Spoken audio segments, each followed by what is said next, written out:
Protein, protein, protein seems to be the name of the game. And if you're anything like me, you have a problem getting it into your family's daily routine. And I'm not all about those protein shakes. I'm giving you 5 easy protein-packed breakfasts that your family will love. Starting with loaded air fryer breakfast burritos. They're gonna keep you full. Next, a creamy peanut butter oatmeal. Breakfast stuffed bell peppers. These are not your ordinary stuffed peppers. Sheet pan protein pancakes, and you will not believe how fluffy these get. And I'm ending it with a fast and fabulous egg and cottage cheese casserole. I'm starting with breakfast burritos. The idea behind this is that you want to batch produce these. So I'm gonna go in with a dozen eggs.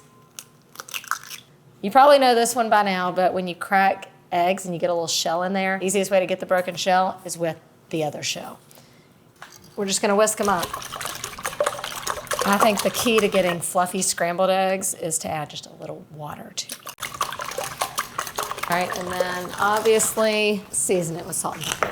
So you always scramble your eggs on a lower heat, like a medium-low. I'm using a non-stick pan, so you don't need a ton of butter. You want to soft cook these, almost, to where you think they're undercooked, but they're not, because they are going to cook again when you go to reheat the burrito. The way to get soft and creamy scrambled eggs is to stir them often. Now, if you like a harder scrambled egg, don't stir it as much and cook it a little longer, but you do you. This is where I like to pull it. You can see that it's still kind of creamy in there. All right, so all that's left is the build. And really, you can put in here whatever you want. This is a protein episode, so I'm trying to give you as much protein as I can. And another little trick is to roll them in a higher protein tortilla. And I'm also gonna show you how to properly roll a burrito. Okay, so I'm gonna start with some cheese on the bottom. That's gonna prevent the burrito from getting soggy. I'm gonna put the eggs on top of the cheese to help melt the cheese. A piece of bacon and a scoop of sausage. All right, here's how to roll. So you wanna take the outsides, fold them over, then you're gonna take your thumbs to use the bottom, and you wanna go all the way over, and then any little pieces that fall out, you just kind of scoot them in, and then you roll. Tuck and roll, and then you got your seam right here. We're gonna place them seam side down while we do the rest, and then we'll wrap them up. All right, then you wanna take your rolled burritos. You're going to want to put them onto a baking sheet. I'm gonna pop these in the freezer for a couple hours till they're hardened, and then you can just throw them in one big Ziploc bag and then pull out 1 or 2, however many you need, as you go. All right, so when it's time, you take your burrito and you just put it straight into the air fryer. All it was 400 degrees for about 6 to 8 minutes. See this? That's better than doing it in a microwave. Of course, I like to serve mine with salsa. There's no reason to be getting the breakfast burrito at the drive-thru when it's this easy. And these like low-carb, high-protein wraps, you can't tell the difference, especially when it's toasted like that. I will definitely be filling my freezer with these because I'm so tired of hearing my kids say we don't have anything for breakfast. All right, this next one is for all my oatmeal lovers. One of our editors was talking about how her mom always puts an egg into her oatmeal, and it just kind of blew some people's minds away, so that's what we're gonna do. This is also something that you can do ahead and keep in jars. All you have to do is microwave it the next morning. I'm doing quick cooking oats, about a cup.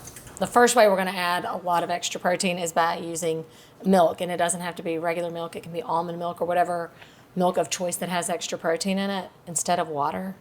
This is the way to go, plus your oatmeal is gonna be way creamier and better. I always add a little pinch of salt into my oatmeal. And then not in the recipe, but I am legit trying to make a oatmeal that my kids would devour. I'm gonna add in a little bit of brown sugar. Bring this up to a simmer and wait until all of the oats absorb that liquid. While that happens, we'll crack our eggs. And make sure it's really well beaten. So about 30 to 40 seconds. Okay, now that your oatmeal has thickened, this is when we incorporate the egg. So you just want to slowly incorporate it while stirring the whole time so it doesn't, just scramble. You could also just do the egg whites if you don't want to add the whole egg. All right, so it's all incorporated, but you can tell it kind of thinned it out a little bit because the egg is still raw, it's not cooked. When it gets thick again, that's when you know that egg is cooked.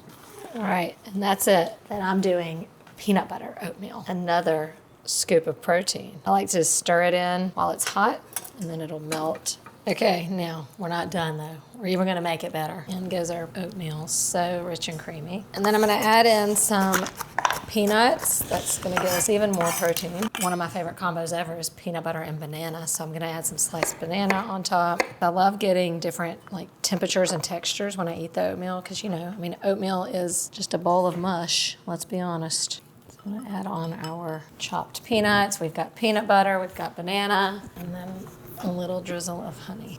Come on now. A regular serving of oatmeal, just the oats cooked in water, only has like 5 grams of protein. This bowl right here has about 4 times that amount. Better than anything that comes out of a package, I can tell you that. That's delicious. This is breakfast stuffed peppers. You've had stuffed peppers before, but this is like a combination of stuffed peppers meets breakfast casserole. So you can take whatever kind of bell peppers you want, whatever color you like, and then you're just gonna cut them in half and take out the seeds and ribs. I'm just gonna drop them in some boiling water for just a couple minutes, just to get them, you know, a little head start in the cooking process, and then they'll finish in the oven. All right, the filling is going to be sausage, potatoes, eggs, and cheese. And for the potatoes, I'm just using some shredded hash browns. I'm just going to heat up a skillet, add a little oil, and then just kind of fry these up a little bit. I've already got my sausage going in another skillet, but you could do this all in one skillet. Okay, we've given our potatoes a little head start. I'm gonna add in the sausage back. Let all that come together. All right, gonna season it with a little salt and pepper. Then we're gonna add in half of our cheese that we're using and our eggs. Once I stir the eggs in, I'm just gonna turn off the heat because again, we're gonna cook them again in the oven. This one's not gonna be too eggy. It's more about the cheese and sausage. But the egg is just there to kind of hold it together. Okay, I forgot to add the green onions. Adding in a little green onion for color. Spoon this deliciousness into our peppers. And listen, you want to pack it in, okay? These are also great for meal prep, like at the beginning of the week, and you can just keep them in the little storage containers in your fridge. I'm loading these up with protein. Do you see that? And then I'm gonna add in a little more cheese for the topping. Spray the top of my foil so the cheese doesn't stick. All right, and that's it. Everything's still kind of warm, so these are only gonna take about 15 to 20 minutes in the oven at 350 degrees. These smell so good. Oh yeah. So gooey and melty. Saved a little green onion for the top. This is one of those things where the protein comes as an afterthought. That's just like an added bonus because this is all about the dish and how delicious it is. I like that the pepper is not pure mush. It has a little bit of a bite to it. I mean, this is just an A+. My next trick incorporates a little shortcut, but it's a crowd pleaser, I promise. Sheet pan pancakes. The shortcut is protein pancake mix. These mixes, you can just add water and call it a day, but there are ways that you can, you know, improve it. I'm gonna do about 4 cups. We added protein there, and then I'm also gonna add 4 eggs. And I'm gonna add in a dash of cinnamon. Of course I wouldn't have it. Okay. Back in business. Just a dash. And then we whisk it up. Oh my gosh, Nicole.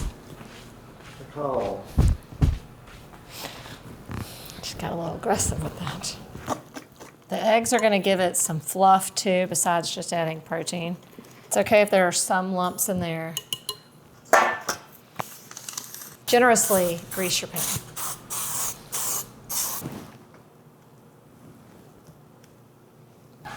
Really, you just wanna spread it to an even layer. I'm a plain Jane kind of person when it comes to my pancakes, so I don't love like a lot of filled, but my kids happen to love like chocolate chip pancakes. So you can decorate just some of it. I've seen where you can just kind of put toppings in each quadrant, and that way when you go to cut it, some people can get this, some people can get that, or some people can keep it plain. See how cute that is? And I'm just gonna leave one little section plain for me. I mean, it's easy, you're getting a lot of servings. It takes no time to make, and these only bake for 15 minutes tops. They're gonna be fluffy and perfect. Look at this. And then you just cut it into squares. You could say, I want a little of this and a little of that. That's a fluffy pancake. Every pancake needs some butter though. I do like to add fruit to the top and syrup, duh. I'm just in such shock about the fact that you don't have to stand over a stove and make, tons of pancakes for everyone.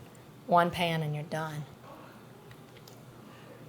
I want to be honest, the egg that gives these an extra boost of protein and fluffiness, they also kind of, changes the texture a little bit. It's not quite as soft as what you would get in like just a regular flour-based pancake mix. But that being said, they're really hearty. Like these are gonna fill you up, and you can tell that just after the first bite. Now, I cannot do a protein breakfast episode without incorporating cottage cheese and a breakfast casserole. Those two are coming together. 10 eggs and 32 ounces of cottage cheese. I'm gonna need somebody to do the math on that. Get those whisk.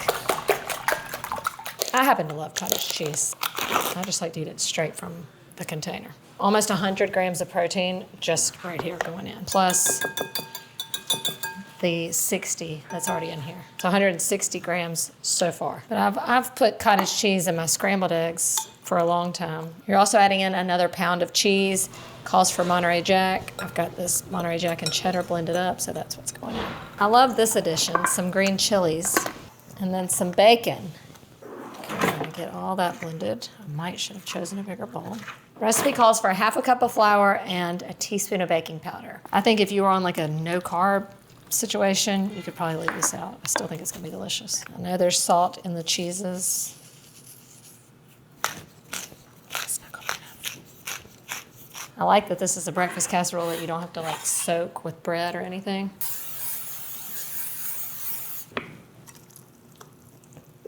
Woo! That was about to be disastrous. This one's gonna impress me. I just have a feeling. This goes into a 400-degree oven for about 15 minutes, and then we reduce the heat to 350 and go about another 25 to 30 minutes. Oh my gosh. Looky there. Look how it has puffed up, golden brown. So you wanna let this sit probably 5 minutes or so before we dig in. That looks so good. This is a breakfast casserole you have not had before. This is so creamy. You don't taste the cottage cheese. You just it just adds a nice little light texture to it and another like layer of creaminess that you don't just get from a regular egg casserole. Because there is so much cheese on it, you just, all that is a cheesy crust. You don't have to just make this and serve it right away. This freezes really well. You can cut it into squares, you can freeze individual portions and then microwave a little as you go. It's a good one to keep on hand for the week. So there you have it. I hope I've helped solve the problem of getting more protein into your family's breakfast with one of these recipes. You gotta give one of them a try at least.